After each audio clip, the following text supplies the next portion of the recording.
The Federal Reserve just held its highly anticipated policy meeting, and they made a major decision. They will not cut interest rates at this time. The current Fed funds rate remains steady at 4.5%. For seniors and those living on Social Security or fixed incomes, this matters because interest rate moves affect everything from mortgage payments to the overall economy. The Fed's decision reflects a cautious approach as they try to balance inflation control with economic stability. But don't let the no-cut headline make you think nothing is happening behind the scenes. The Fed's official statement still leaves the door wide open. They say they're prepared to adjust interest rates as appropriate, which means if the data shifts, so could their stance. In other words, this isn't a permanent pause, it's a strategic wait. What are they waiting for? That brings us to what they'll be looking at in the coming weeks. In their written statement, the Federal Reserve made it clear that future rate decisions will depend on a wide range of factors. They'll be closely monitoring labor market conditions, in other words, jobs data, along with inflation trends, financial system performance, and international developments.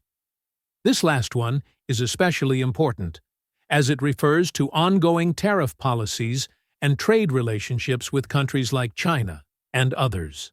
So, the September decision hinges not just on what's happening here at home, but globally.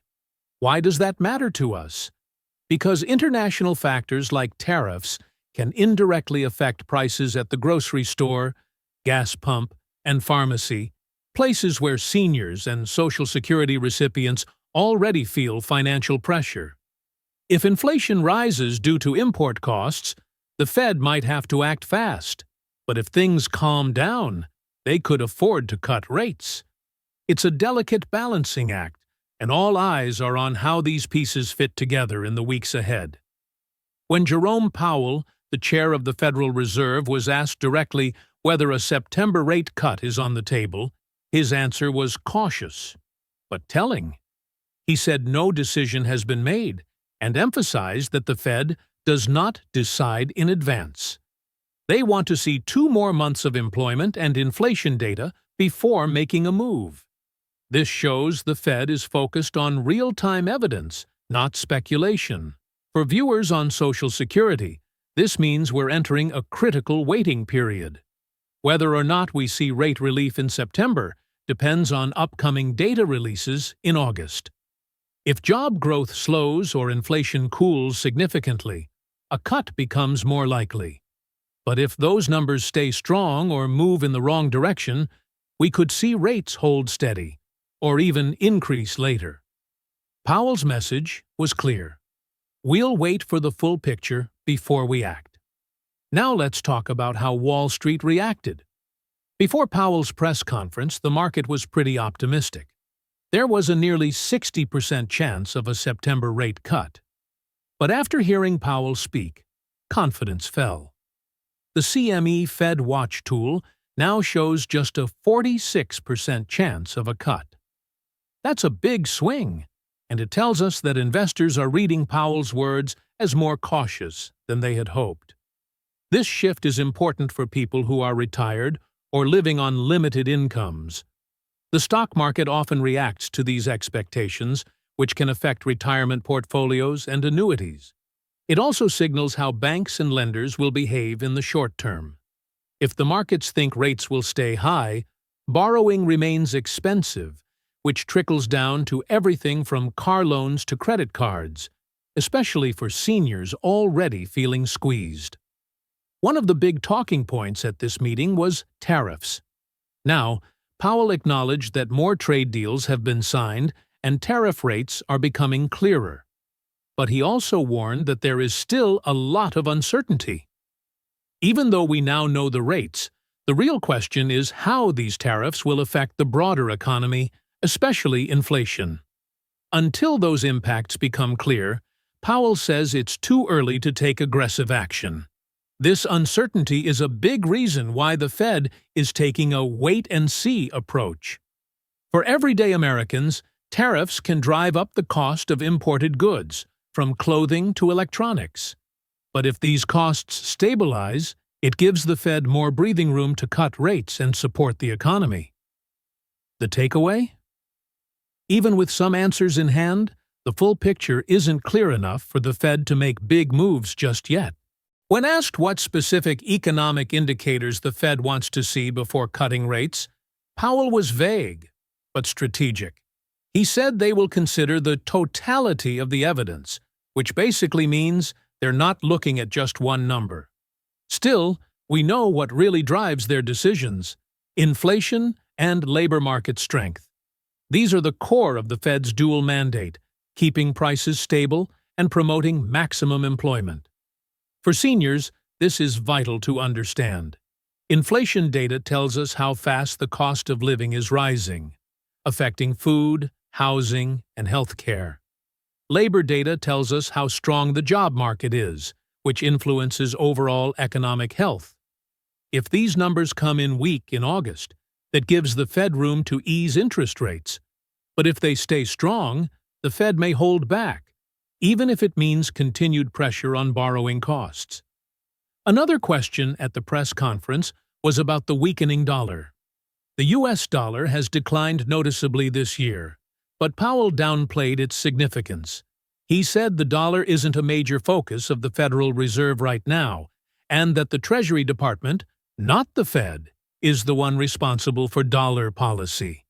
He did admit the topic comes up occasionally, but it's far from center stage. Still, a weaker dollar has real-world consequences. It can make imported goods more expensive, contributing to inflation. But it also boosts U.S. exports, which can strengthen the economy. For those on fixed incomes, it's a mixed bag. Powell's comments suggest the Fed is watching, but not reacting, to this trend. For now, it won't be a deciding factor in rate cuts or hikes. When it comes to consumer spending, a key driver of the U.S. economy, Powell admitted there's been some slowdown, but he quickly clarified that spending remains at a healthy level. Credit card companies and banks report that consumers are still in good financial shape. Delinquencies are low, and spending continues, even if it's not growing rapidly. Powell downplayed concerns about upper-income delinquencies, saying the data doesn't yet show a red flag. This matters for everyone, especially seniors watching the health of the economy. Slower spending can signal a cooling economy, which could make the Fed more likely to cut rates. But Powell's remarks indicate that, for now, there's no widespread weakness. The Fed is monitoring the situation, but they're not seeing signs of distress that would prompt immediate action. So, for now, spending levels support a cautious approach. So, where does that leave us? In a nutshell, not much has changed. We're still in a wait-and-see phase.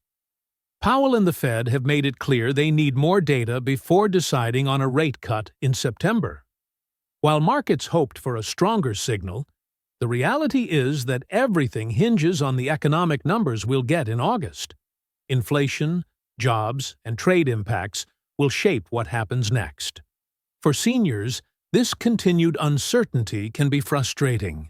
You're planning budgets, health expenses, and maybe even retirement withdrawals, and the Fed's cautious tone makes things hard to predict. But understanding that the Fed is acting based on data, not politics or pressure, gives some assurance. The system is working, just slowly and carefully. As we look ahead, there are some key data points to watch. August will bring another round of CPI and PCE inflation reports, as well as labor market data including the unemployment rate and wage growth. These numbers will likely cause market expectations to shift, and could increase or decrease the odds of a September cut. If inflation drops significantly or job creation slows, it could be the green light for the Fed to reduce rates. On the other hand, if inflation stays sticky or jobs data remains strong, expect them to hold firm. Either way, this is a critical month, and the outcome will affect not just Wall Street, but the day-to-day lives of millions of Americans. To wrap things up, Here's the bottom line. The chance of a rate cut in September is about 46%, nearly a coin toss. That uncertainty is tough, especially for seniors and Social Security recipients trying to plan for the future. But the Fed has laid out its roadmap, and it's clear they're prioritizing careful, data-driven decisions. Stay informed, stay engaged, and don't panic. The next few weeks are critical, and I'll be here to break it all down for you as the numbers come in. Whether it's good news or bad, I promise to keep you updated every step of the way. Thanks so much for watching. If you found this breakdown helpful, please take a moment to like this video and subscribe to Social Security Post. Your support helps us reach more people who need timely, accurate information. Got questions about how these decisions might affect your Social Security, Medicare, or benefits? Drop them in the comments. I'd love to hear from you. I'll see you in the next video. Take care and stay safe.